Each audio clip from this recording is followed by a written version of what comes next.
দাঁড়া দাঁড়া একটু।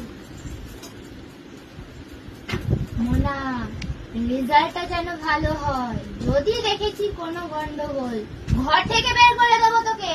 ঠিক আছে ঠিক আছে, যাচ্ছি। আমি তো আজকে শূন্য পেয়েছি, মা দেখলে খুব মারবে। কি করি? আইডিয়া।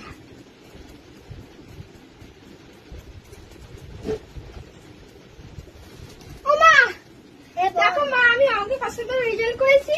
দেখি, এবারে 90। মোনা, তুই তো আগের বারে 9 পেয়েছিলি, এবার 90 কি করে হলো?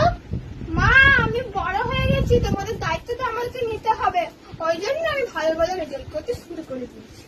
মোনা, তুই সত্যি করে বল, 9 পিছনে শূন্যটাকে বসিয়েছে। মা, আমি সত্যি করে